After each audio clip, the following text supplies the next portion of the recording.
Morning vibes with Kevin and Kevo Badman, and we're so fired up because special guest in the building, Fanya Mambo Kinuthia, he's here with us. Karibu sana Fanya Mambo. Asante na shukuru. You guys, you see umekuwa kitrend. You're the ones who tell me that. Brother. You come, naongea.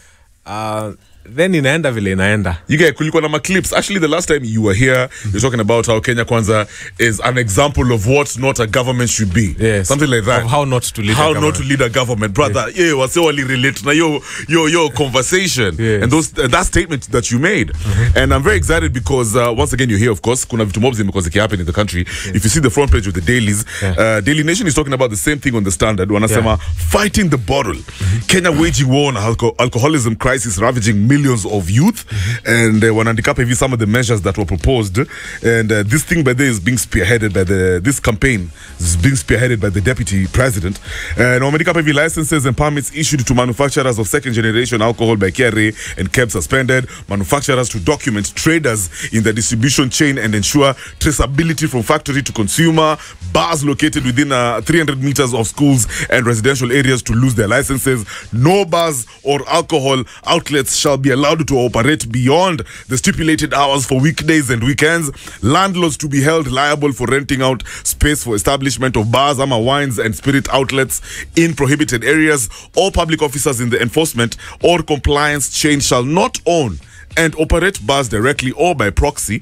Alcohol manufacturers aware of counterfeits of their products and who fail to report shall be deemed complicit. And then finally, all vehicles and buildings used in storage, manufacture and trafficking of illegal drugs and illicit brews and alcohol will be seized and deemed to be government property. Now have a listen to what CS for Interior had to say. They must leave before those hours and make sure that they reach home in good time, because I'm told the speed of mobility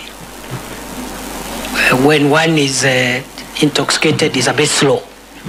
So we don't want to collect Kenyans in dirty ditches, so they should go a little earlier. Ethanol, bangi must not come through our borders because you are there and you have work to do. And we are also going to talk to the officers of KRA, KEBS, Nakada and all the others.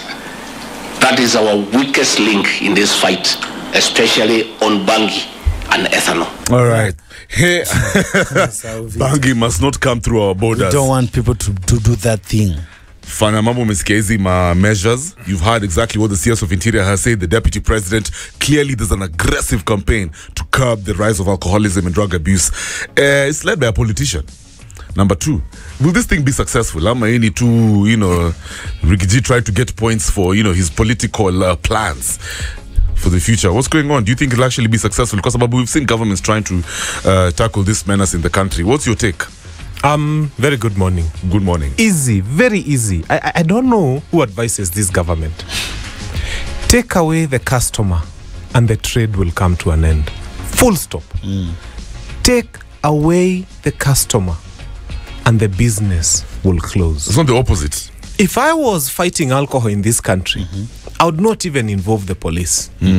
I would wake up and we would start having a conversation with any young man or young girl who is in class 7, class 8, Form 1, through to Form 4. You see, when our young people finish high school, because of lack of opportunities in this country, wanaendanga wanaanza kukaa jaba base, wanaanza kukaa idle places, those betting spaces, and that's how their drinking culture begins. That's true. Now that Mama Pima, because unfortunately the bulk of the people who sell alcohol, I don't know why they are women. That person sits there and waits for young people to come and buy alcohol. Now if I was government, what we would do is to cut the supply of the customer. We talk so well to our young people about the dangers of alcohol and substance abuse that by the time they clear Form 4, they hate alcohol so much they will never partake of it. So in 4 years' time, yule mama pima ataka pale, but there is no fresh supply of customers. But there is no new supply of people coming to drink. Babayo. If you do that, my good friend, I am telling you, kwa sahi, the ones who are addicted, some of them, I'll be honest with you, are beyond repair. Yeah, true. Others can be rehabilitated. But some of them, unfortunately, they will waste away and get going. Okay, cheki, mi ningetaka uturizo naje. Unajua hii pombe tunaje kuongelea pia ni pombe, all alcohol si poa. But hii inaleta hii shida yote ni ya second generation alcohol ambayo kwa inakuwa ni addictive juu content zake, zile vitu zinatumika. Na like vile unaiweka mimi ukiniuliza juu ya mama pima wengi unapata ni circumstances zimemforce kuyapo. Angeataka kuuzia watu pombe. Na ile kitu inafanya mama pima wengi sasa wamefunga hata hizi kazi ni kwa sababu vijana wengi wana prefer wakisiana kunywa chang'aa huko ama muratina ama busaa, waende kwa kale kachumka kwa pale kale ka store wakunywe second generation ambaye kishapiga yeye na base yake wakipigwa ya 25 bob wapigwe kiotu watatu hata watoki hapo nje ya mlango. How do we stop that? Ndio nataka kukuambia hivi. You see, alcohol doesn't find you in the mouth. You put it into your own mouth. Na lazima tufike mahali tuanze kubonga na mayouth man. Wafike mahali wa appreciate that hii kitu yezi solve shida zangu. I am telling you, it's all about taking away the customer. Yeah. The minute you deal with the customer, you know, it's like they say a demand and supply. You keep fighting people because they are doing prostitution on the streets, and I call you stupid. If you get to the point where men can no longer pay for sex, they cannot buy it. They say we shall not buy. We are not going to buy. Yeah. The ladies selling it will close shop and look for something else to sell. So mimi mambo ya alcohol, unatumia karao, magari, sijui investigating officers, sijui nini. It doesn't make sense. Deal with the customer, and the alcohol menace will be done in the country. You know, it's interesting you say that, kwa sababu nilikuwa nacheki in the UK, most generation Zers, wanaitwa Zoomers, Gen Z, apparently wame lose interest in ATE. It's no longer cool to drink, and that's why suppliers now, unacheki, they're struggling to sell. Now they're saying, hakuna watu wanadai pombe. I like that strategy. Ikifika ile point yenye drinking alcohol for and smoking cigarettes, for example, I'm doing drugs for young guys, ikifika ile point yenye it's no longer cool. Then I feel like we're in the right direction. But right now, hata kama watakabi supply, but the demand is still there, then we're still people will hide and take it. So do you think easy measures is still bound to fail? It's a waste of time. In fact, a lot of paper was wasted printing these whole measures here, and so many people met and cars were driven to some location to meet and discuss things that makes absolutely no sense. I mean, who advises Kenya Kwanza? Why did they choose all the wrong people to advise them? Kev. Mina na like vile inaenda juu. Unaka hiyo story umesema ya Malika UK ni story deadly sana, na watu wengi wanataka kuifuatilia pia vile inaenda. Nini nafanya vijana wengi kuacha kula ikivako ya pombe ni juu kitu moja, job opportunities. Bro, they're in uni. The kids, bro, they're not looking for jobs, they're in school. No, it's an alternative way to have fun. If for example, wangekuwa invest more in stadia, more in social halls, majim za mtaa, mavijana wanaamka anaweza fanya taekwondo jioni, arudi saa 3 kama amechoka. Kuna opportunity ya kucheza darts, kuna opportunity, you know, the people used to play that. Yes.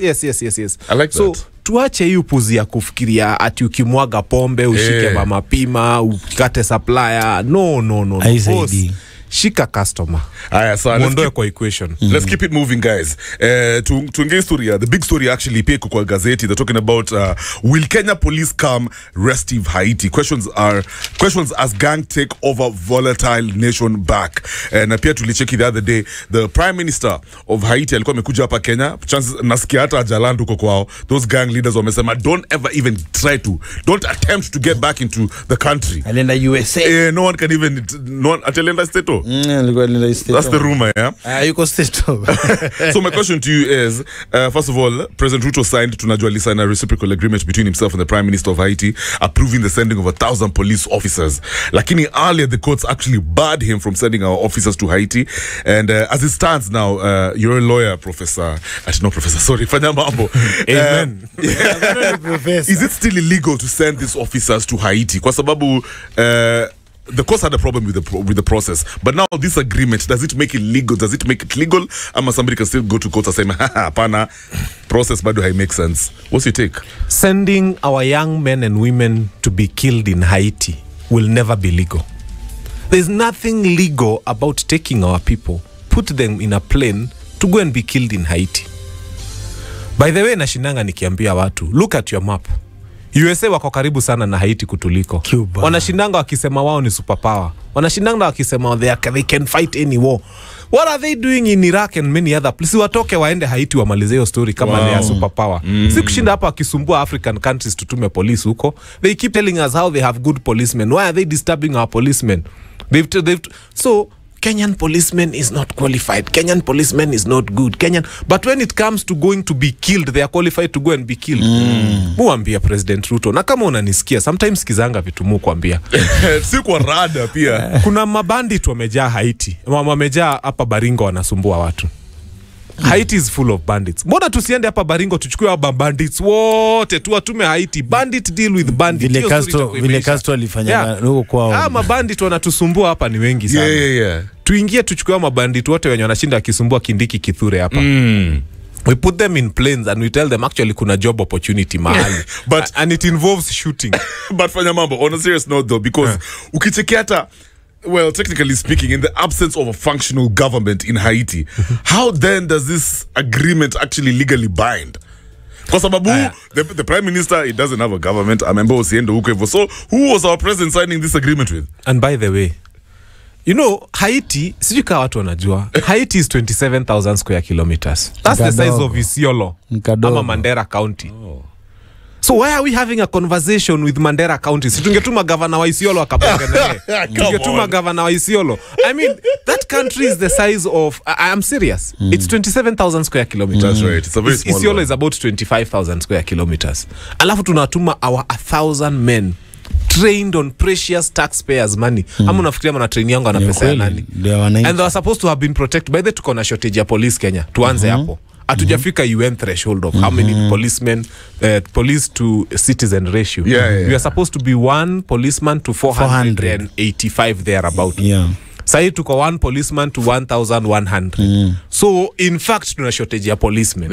Alafu tuchukue policemen wetu tuwapeleke Haiti. Sasa si tunabaki kwanza uchi kabisa. I'm telling you, the only people celebrating ni watu wangeta. Thugs are happy, wanajua karao ni less. We have chosen to take our destiny in our own hands. The battle we are waging will not only topple aerial government, it is a battle that will change the whole system. Ni Haiti gang leader, barbecue. Anaambia press kwa nini hawana fight. Same thing unapata na West Africa hapa kina. He will barbecue us. Kina nani Chaliot Traore wana take over system, wanasema hizi system ni corrupt. Barbecue anashinda kusema the government ilikuwa ya kina prime minister amekuwa imekuwa ikimada wase imekuwa corruption inaongoza na wamekuwa wakifanya deals na America na kina Cuba na hizo nchi ziko hapo hivi kumaliza vijana wa kwao. Sasa hao wanasema wame take over, kama tumadeni sana mara moja tuishe kama tumeisha, tuachie Haiti. Watu wamejitolea kudedi baba yo, wana sababu ya kudedi ya kwao. Na washatu wa prisoner 4,000. Sisi nini natupeleka huko? Na on top of that, wale watu wanaongea Kifrancais. Francais ndio ile ulimi yao karibu. Sisi tunaongea English. Ingekuwa Cameroon na kina Benin ambao wanaongea Kifrench, hizo nchi zao, si ndio wangefaa kuchukuliwa kwanza? Do they know something that we don't know? Ningependa kukuambia hivi, unajua tulisema mmechagua serikali ya Kenya kwanza. Lakini hii si Kenya kwanza, ni Haiti kwanza. Because we need people here protecting our people. Lakini badala ya wa Kenya kwanza, imekuwa Haiti kwanza. Yani tuchukue watu wetu wakamaliza disaster Haiti. Na kuna disaster Kenya. Hapa Samburu, Baringo. This guy is speaking of problems in Samburu. 200 every month. Watu sombili wanakufa. Imagine. Sasa watu sombili every month. So in 5 months, our policy 1,000 wenye tungetuma ndio the equivalent ya watu wanakufa. So hii si Kenya kwanza, hii ni Haiti kwanza. Lakini Fanya Mambo, so you know, nilikuwa na cheki prezo alikuwa anasema this is a service to humanity. Me, I'm just curious. What sort of relationship do we have with Haiti, Maze? What's this thing? Is it actually a service to humanity? We care about stabilizing this country. You know, we're just benefit. No. What's in it for us? Service to which humanity? The first place we should send 1,000 policemen tomorrow morning. It is where we are losing 200 Kenyans every. Kweli. We are supposed to be sending Uliona MCA moja akiongea ati wanatokanga matanga moja, wanaanza kupanga matanga ingine in Samburu. Manze. So tuko hapa, wanataka tuongezee tuanze kupanga matanga ya policemen. Unajua most of them hawatarudi in their bodies. Yeah, mnaletewa tu ka flag kakondani ya nini. Mimi naweza ambia tu wa Kenya kitu moja. I mean, we have a government that is insensitive to our people. Because hata sasa ukienda ulize Kenya police ni wangapi wanataka kwenda. Wadai. The other thing mimi nasema hivi.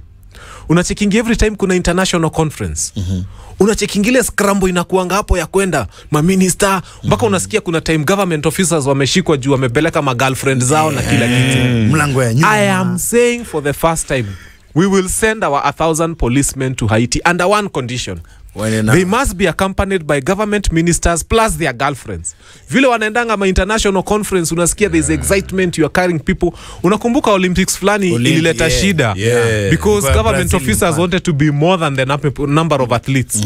Nataka the number of government officers going to Haiti to accompany our policemen because it is a beautiful place. It's a beach. There is fun. You will sing and dance. When the America. We swim even when the US.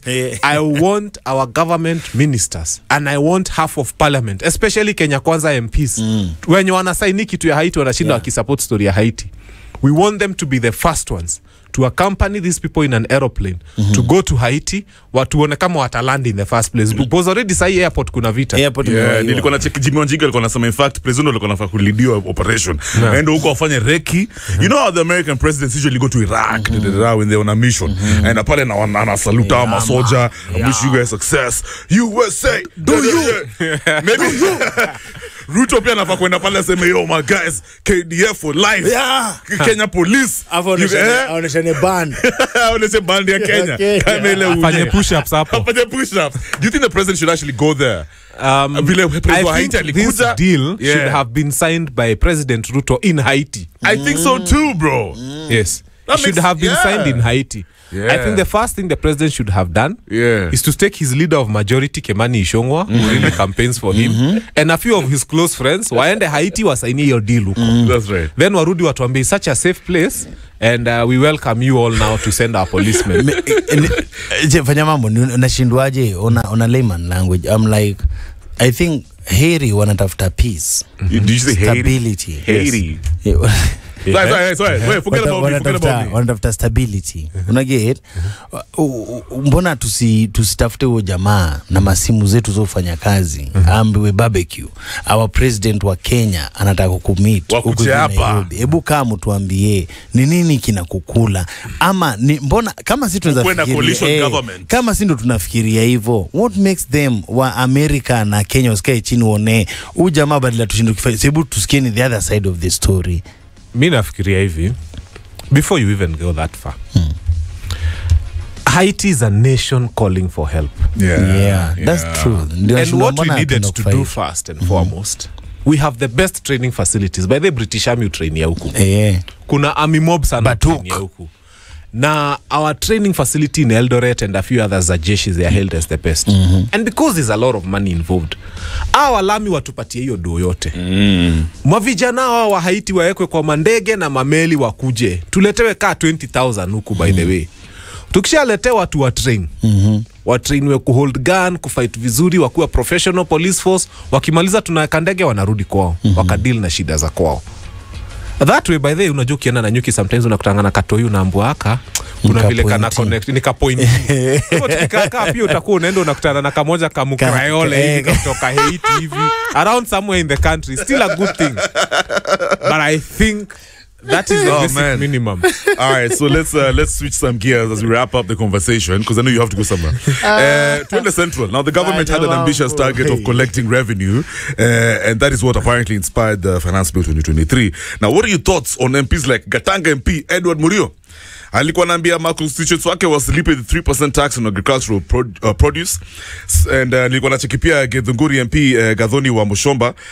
She faulted the government for introducing the farm produce tax, even as the government said it will review the law. So my question is, from a general point of view, isn't it hypocritical for MPs to go and hate on this bill, and at the same time and walivotia kwambia watu don't pay this bills, what are your thoughts? Number one, Kenya Kwanza MPs who voted for this bill. Shame on you, shame on you, shame on you, shame on you 1,000 times. Shame on you completely. Because you can't be someone who doesn't know what you're doing in parliament. Munaenda mnavote kitu alafu mnakuja kuambia wananchi ni mbaya. Tukeni mdemonstrate. Yeah, like now the avocado thing. And I keep telling watu wa Mount Kenya, hey, muleyega. In fact, they used to be told, Mwadhani agosho. Mwadhani agosho adu wa Mount Kenya. And they used to say, Mwadhani akumio. Now, kumi tena. Your avocados are being eaten by dogs. Okay, I thought you said kumi tena. Mount Kenya sahi avocados zetu zinakuliwa na madogi. They just feed them on dogs. There are too many. Oh no. And the best. And the best. It's okay. The dogs will be fattened. Maybe we should start something new. We start now saying that Mount Kenya is now the leading county in terms of dog farming. Nice. Because now we feed our dogs on avocado. Yeah, and we can turn it into food for pigs, and we still have the best pork coming from Mount Kenya. So sometimes you turn your pain into opportunity. But having said that, I'll say without fear of contradiction, that these taxes were biased towards impoverishing the people of Mount Kenya. Really now? Sasa nikuulize, mbona hii tax haiko kwa mahindi? Na mahindi ya grow Mount Kenya sana, iko Kitale na kule kwingine. Mbona hii tax haiko kwa chai? Juu chai iko Kericho na kwingine. Okay, speaking of... Mbona hii tax haiko kwa... You know, some of these things are number 2. Now as a lawyer. Agriculture is a devolved function. Why is the national government taxing things that are supposed to be devolved? Because they have targets. They have targets. They have to make money. No. It makes it illegal. If agriculture is devolved, what is the national government doing dealing with things that are devolved? Now check this out. That's a good question. But Senator Aaron Cheruiyot alikuwa anasema all farmers are equal. Mighty farmers pay all their due taxes and levies in the tune of tens and billions of shillings. What is special about these farmers? We're being told don't want to pay. It's free lunch for all of us. We all pay. Does it make sense? I don't agree with him. Because there is no new tax in the finance bill on his tea farmers.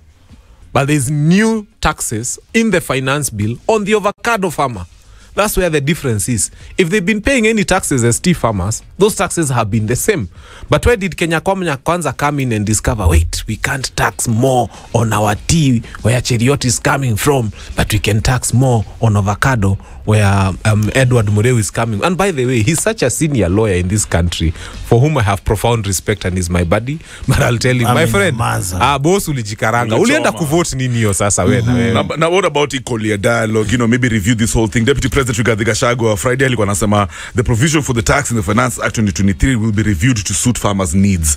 This is somebody who went so hard about the finance bill, but now they say, okay, fine, we'll review farmers' needs. What's going on?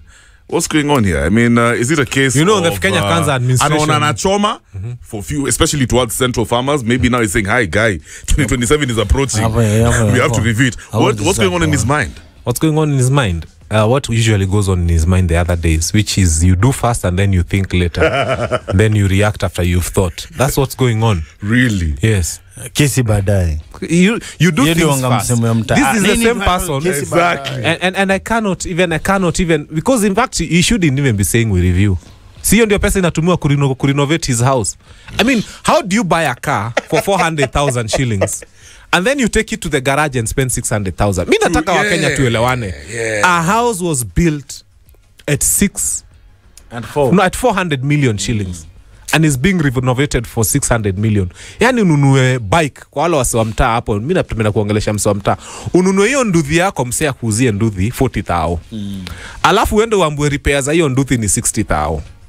Sasa hapo ndipo tuko. Hiyo ndio Kenya tuko. Kwanza alisema walika curtains za sijui 10 million. Curtains. Na Wakenya na mko sawa tu na mko kwa nyumba. Na kuna EPZ. Na kuna mtu anapanga kuvote Kenya Kwanza tena. Na ananunua curtain ya 10 million. Lakini sasa Rawa kipatia job AUC, si Kenya Kwanza will walk to State House back to State House. Hata wakaping. Not really. Let me tell you.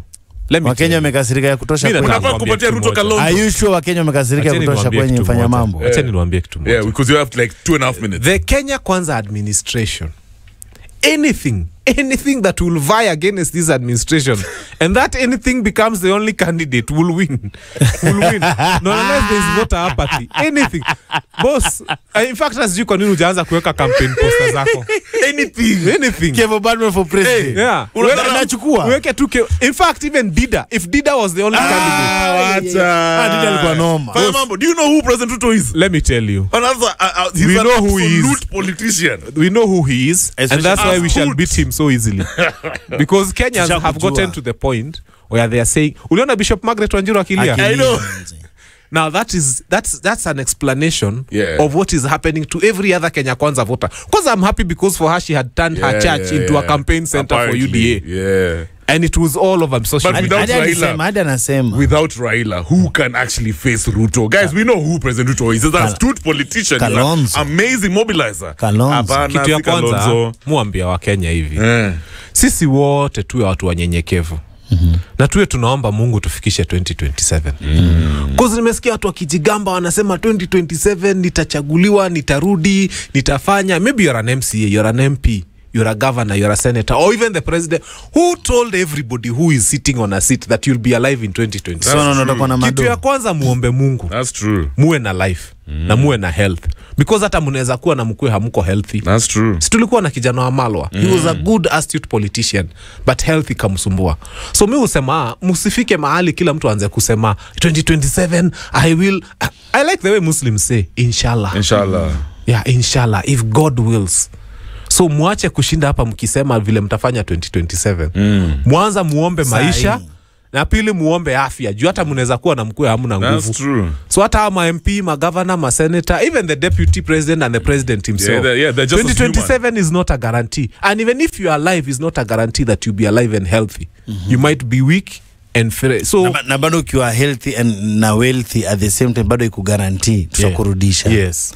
Unaona kuna mtu yote anakakuachilia hii kiti sahi baba yo. Because as far as you are concerned, watu wengi wanasema watu wengi wako kwa hizi viti sahi ni do wanachanga. At the top of the hour. So maybe unaweza jibu you, I'll give you 1 minute. So Sindio, and then we wrap up. It's 8 a.m. guys. Acha tusikize news. All right guys, twende kazi. Good morning. Keep it locked and don't move, hey? This is the Modern Vibes on Vibes Radio. Cranium and of course the Morning Vibes crew. That is Kevin Kevo Badman. Yeah.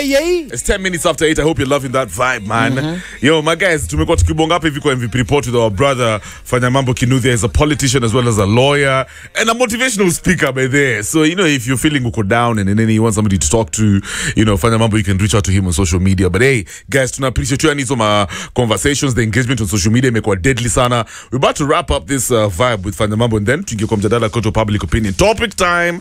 But yo, Fanya Mambo, nilikuwa nataka kukuuliza swali lingine noma, man. Yesterday I saw something, a news piece on social media. Apparently, President William Ruto amesema he will support former President Uhuru Kenyatta for the UN Secretary General in 2026. Na sasa hiyo stuff ikafanya Ruto akatrend. Watu wakasema hiyo hashtag ilikuwa inaitwa Ruto the Grand Master. How he is successfully dealing with Raila and he will also deal with Uhuru. Right? But you told us something interesting off air. That the best thing happen ni Ruto kusupport Uhunye for AUC. How do you okay. In fact, the better question is Ruto actually a grandmaster at this point? I managed to contain his biggest nuisance, you know, enemies, whatever. You see, a grandmaster is someone who plans, not someone who reacts to things that happen. These are opportunities that have presented themselves. Yeah. So reacting to opportunities that have presented themselves doesn't make you a grandmaster, because it doesn't mean you've planned anything anyway. But what I'm going to say is 2027, Emeritus Uhuru Muigai Kenyatta is going to be a big force to reckon with in 2027. Right. Because whoever he points to within Mount Kenya will carry the entire Mount Kenya votes. So people need to be careful. And the good thing is, I don't know, people are already so tired of Kenya Kwanza administration. Unajua mimi sijaiona gava yenye watu wamechoka nayo haraka hivyo in 2 years. Because 202 venye Kibaki aliingia, watu hawakuchoka na Kibaki haraka hivyo. 2013 venye Uhuru aliingia, watu hawakuchoka na Uhunye haraka hivyo. Hii ni serikali ya kwanza within the first less than 2 years. Everybody, including the bishops who campaigned for it, are complaining against it. Right. Ama nijoli pia na hopes mingi. Yeah, too fast, too soon. It's not about the hopes that you have given. It's about the things that you're doing to people. Kwa sasa zile umekuja umeanza kutax avocado ya mtu, surely what's wrong with you? Yeah, but there's something very wrong. Sasa zile umefika mahali yani imekuwa kila kitu that can be taxed. Sasa tumebakisha tu sleep tax. Ukilala unahesabiwa masaa. Nini nyingine imebaki kutaxiwa in Kenya? But they say the Kenyan voter is not really a logical, rational voter. Na tumeanga tu emotions. Yeah, I think you're the one who even told us that the last time you were here. Yes, but now this time the same emotions will be very high because they'll remember how they were taxed. So it will be even worse. Every kuulize nani Fanya Mambo as a lawyer, where you stand, because hizo alimuja kuuliza kila mtu na hakuna mtu nipatile jibu mimi nataka. Our president ndio huyo asikii vile watu wanataka, koti zinasema hivi, yanasema hivi. Watu wengine kama kina ni Kemsama ni wale wa mafuta wamelitoa mafuta cabs, wamesema mafuta ni mbaya kabisa kwa kutumika kwa watu. After 2 days tena imebadilika, mafuta iko sawa, ni vitamini ndio ina bla bla bla. As we proceed, hii njaro ya kukataa kusikiza anga vile watu wanaambiwa, koti vile inafanya, who should take responsibility? Kasa hivi watu wameenda Haiti, watu wakadedi huko. The president afa kuwa responsible. Umsoeva mesenio kitu afa kuwa responsible, afa kuchukua responsibility hiyo kesi. And if yes, so formally tunasema kama Kenya tunafaa tutumie constitution namba ngapi, kapu ngapi, sabatiko gani, at least tuweze kusimama. Tumetoka maandamano juu tunataka watu wasiende Haiti. Tumetoka maandamano madaktari waongezewe pesa. Uje hizo vitu zinatuzuia sana kusonga mbele. Tunafaa tufanyaje kama lawyer? Aftermath history. Mimi naweza sema hivi, a president ako immune to criminal proceedings against himself and even civil proceedings when he's in office. However, the word is when he's in office. Akisha toka tutafile hizi kesi kotini. Mimi already niko na kesi against this government in court. Na ina come up in June, na ilikuwa bado na hiyo story ya Haiti. But akisha toka either kama ni 2027 ama kama atatoka 2032 depending na vile wa Kenya wataamua, lakini naona sana kama ni 2027. Si tutaenda tu tufile hizo kesi kotini. Na tuseme alituma watu wetu Haiti na wakakufa against a court order and against the will of the people. Do you think it's possible hapa, especially wacha tu Kenya, Africa kufanya kitu kama hiyo? Zuma Uko ni the world is full of examples. Let me tell you, ukishatoka kwa president ni hivyo. Unajua ukishatoka kwa president unaona kama sasa umetaja hiyo mafuta ile Kenya, wale wamekalia Kenya so far wa Kenya wameshitua kiteta, lakini after umetoka ina depend na yule president anachukua thereafter. Unajua sote ni umetaja kasa, umetaja story ya mafuta. Sote ni wakanu wale wamechukua na tuliamwita rule for 100 years. Inakamkuisha hiyo story ya kamu, inakamikisha kweli, inakamikisha pole pole. Sikuna akinafanya mambo hapa. Kwani wa Kenya haoni mimi sijai kuwa kanu.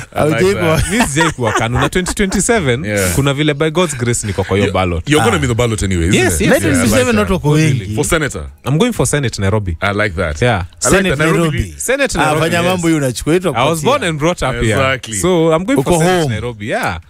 Huko ni home. Utatoa Sifuna hapo? Na well, mimi naambianga watu hivi. Ile kiti si ya Sifuna. Na sio Sifuna naenda kutoa. Mimi ni wa Kenya naenda kwao. That's true. Naambia ile kiti mlipia yule msee. Nimekaa mkuyo. Na naangalia waniambia by the pia wewe unatosha. Ama wakwambia wewe ni bado Sifuna amekalia. Na bado yeye hajasema ati ana nini, labda hata anataka governor anaenda kutafuta governor huko kwa ushago. Yeah, whichever the seat he wants to hapo go. Hapo ni kama utachua my focus is not on him. My focus is on the seat. Can I tell you something funny? Anyway, this is tusipocheka. Hapana, kuna watu walikuwa wanasema Central doesn't have, you know, the legit leaders like Kinanyaka. Nini, so when you see young leaders like Kinuthia coming up, very aggressive. Maybe I don't know Kinuthia. Ushaanza kumuzia you know what I mean? I like it. You guys, Fanya Mambo. Yes. I have to let you go, bro. Asanteni sana. Real son, that is Fanya Mambo Kinuthia. As a politician, a lawyer, and a motivational speaker. I'm sure you've heard of him. You've seen him everywhere talking about, you know, basically just kuchanwa wa Kenya, liberating us. Yes. All right, sir. Thanks. We will meet again, of course. Asanteni sana. Right, man. All right, so have I know someone. Thanks. Tukirudi tuko kwa mjadala kwa public opinion. What is the one thing that you regret doing to your ex? I don't know, damn, I should probably call and apologize. Afu kikolo namba alichange namba yangu. Alikublock. Nobody can stop reggae.